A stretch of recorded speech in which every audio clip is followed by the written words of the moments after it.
नमस्कार, TV9 भारतवर्ष के digital platform पर स्वागत है आप सभी का। आपके साथ मैं हूं गौरव अग्रवाल और आप देख रहे हैं न्यूज वॉल विद गौरव अग्रवाल। उत्तर प्रदेश का मोस्ट वांटेड अपराधी, 5 लाख का इनामी विकास दुबे बहुत ही नाटकीय अंदाज में मध्य प्रदेश के उज्जैन में पकड़ा जाता है महाकाल मंदिर में। सवाल यह है कि क्या इसके पीछे कुछ ऐसा है जो नहीं पता चल रहा है, क्योंकि जब से वो पकड़ा गया है तब से बहुत सारी खबरें आ रही हैं, बहुत तरह तरह की खबरें आ रही हैं और बहुत बड़े कुछ सवाल उठ रहे हैं। जैसे सबसे पहला सवाल तो यही उठ रहा है कि 1200 किलोमीटर चलकर ये गैंगस्टर विकास दुबे पहुंच गया महाकाल के मंदिर में दर्शन के लिए और किसी को कानो कान खबर नहीं लगी। 3 राज्यों से निकला, कानपुर से निकला, फरीदाबाद पहुंचा, गुरुग्राम पहुंचा, फिर ग्वालियर आया, धौलपुर आया, उज्जैन पहुंच गया। 1200 किलोमीटर ये 5 लाख का इनामी बदमाश मोस्ट वांटेड पहुंच जाता है और किसी पुलिस वाले को किसी टोल नाके पर कहीं किसी को पता नहीं चलता कि यह विकास दुबे वहां पहुंच चुका है। तो ये कैसे, ये क्या ये पुलिस की नाकामी नहीं है? दूसरा सवाल, विकास दुबे की गिरफ्तारी हुई या उसने सरेंडर किया, इसको लेकर भी बहुत सवाल उठ रहे हैं, क्योंकि जिस नाटकीय अंदाज में उसने महाकाल मंदिर में दर्शन किया, वहां उसने रात गुजारी उज्जैन में और फिर महाकाल मंदिर में जिस तरह से उसकी गिरफ्तारी हुई, सवाल है कि यह गिरफ्तारी है या सरेंडर है और इसकी पुष्टि कौन करेगा? उज्जैन में रहने वाले शराब कारोबारी से विकास दुबे का क्या कनेक्शन है? बबलू से उसका क्या कनेक्शन है? क्योंकि खबर यह भी है कि रात में इसी शराब कारोबारी के घर में रुका था विकास दुबे।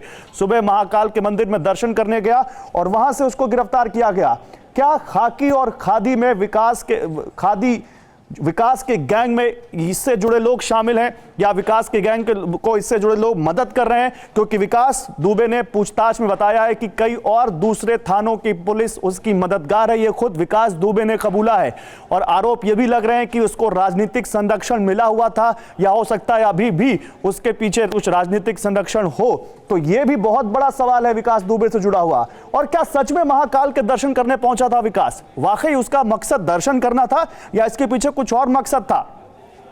यह एक सवाल उठ रहा है। इसके अलावा वो चिल्लाकर कहता है मैं विकास दुबे हूं, कानपुर वाला। आप सब लोगों ने वो टीवी पर वो फुटेज देखी होगी जहां पर वो बार बार चिल्ला के कह रहा है मैं विकास दुबे हूं, कानपुर वाला। तो आखिर उसका ये चिल्लाकर अपनी पहचान बताना, कोई अपराधी जब पकड़ा जाता है तो छूटने के लिए बड़ी अपनी गलत वहां पर आइडेंटिटी बताता है, अपनी पहचान गलत बताता है और वहां से निकलने की कोशिश करता है। लेकिन वो खुद जब चिल्लाकर कह रहा है कि मैं विकास दुबे हूं, कानपुर वाला, तो इसके पीछे उसका मकसद क्या था? किसको वो क्या संकेत दे रहा था?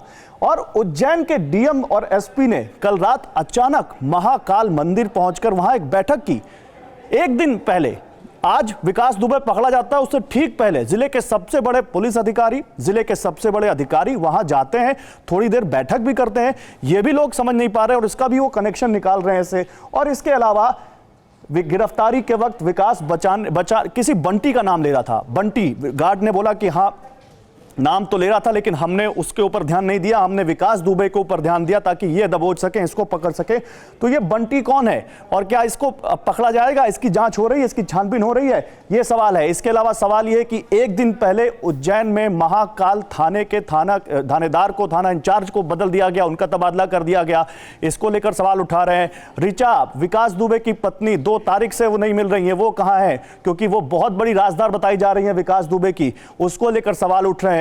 बहुत सवाल उठ रहे हैं विकास दुबे से जुड़े हुए और इसीलिए अब उम्मीद है कि जब विकास दुबे से आगे पूछताछ होगी, विकास दुबे की जब अब पुलिस उसके बारे में और जांच करेगी, तो शायद इन सारे सवालों के जवाब मिल जाएं, जिनका अभी फिलहाल किसी के पास कोई जवाब नहीं है इन सवालों का। तो न्यूज़ वॉल विद गौरव अग्रवाल में आज बस इतना ही। दीजिए इजाजत, नमस्कार।